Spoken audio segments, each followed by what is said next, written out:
ruled that in accordance with the law meant that the law must be fair and just. It doesn't denote a law that was arbitrary, capricious or unjust. Now, if a dress code was arbitrary or unjust in those circumstances, that would violate fundamental rights. Now, two questions arise from this legal proposition. One, can the government stop people from entering government installation based on a dress code? Two, is a government dress code within the Constitution? Now, if what the IGP says is correct, that it was the Chief Secretary of the government who had made these laws and had granted these instructions, most government dress codes actually concern the civil service. For example, the Government Service Circular Number 2 of 1985 directs how civil servants and not all citizens must dress. Now, under the principle in the Sivarasa Rasaya case, is such a law fair or just?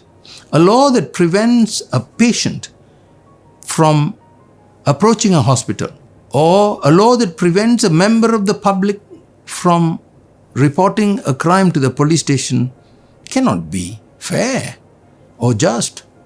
Such directives offend the fundamental liberties in Articles 5 and 8 of the Constitution. Now, the Federal Court has also ruled on what is the meaning of the word life.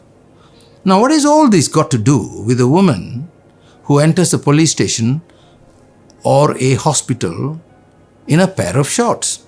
It has to do with the concept of what life means. Several cases have ruled that the right to life in Article 5(1) was more than mere animal existence. One Indian Supreme Court judge, Justice Bhagawati, asked this question: is the right to life limited only to protection of limb, of faculty, or does it go further? That judge explains it in this way: the right to life includes the right to live with human dignity and all that goes along with the concept of human dignity. Now, several Malaysian cases have accepted Justice Bhagawati's proposition. It's now Malaysian law. Now, you will note that Bhagawati spoke about bare necessities of life. Are not police protection and medical assistance from a hospital bare necessities of life? If a hospital has rules that exclude that right, these rules do not give dignity to a member of the public. These dress codes are in breach of the Federal Constitution. Now, let's consider the concept of equality in Article 8. As a multicultural nation in Malaysia, there is a commingling of different communities. Its citizens are adherents to different creeds. What is accepted by one community as being correct could be discouraged in another. This creates difficulties and there are quiet tensions. In a case called Muhammad Juzaili, the Court of Appeal dealt with cross-dressing Muslim men. There the court dealt with the idea of constitutional equality. It ruled that a guarantee of equality meant that different people in different situations cannot be treated in the same way. Let's apply this test. If a person in one community thought wearing shorts was improper, that does not mean that every lady who dressed in shorts in another community was therefore improper, impolite, or worse, immoral. Now, some government departments have begun to make moral policing rules.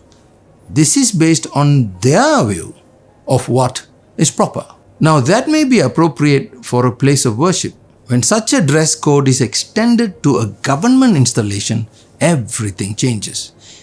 In a government installation set up to deal with emergencies, high standards of dressing do not apply and should not apply. If they do, they attack the fundamental liberties guaranteed by the Federal Constitution. In a government installation, a person is in need of assistance, emergency assistance. It is illegal to deny that need no matter how that person is dressed. Now we are becoming more and more radicalized. Moral policing is on the rise. We need to face these communal issues and speak about them openly and courteously. I hope I made the position clear. Goodbye, and I'll see you again.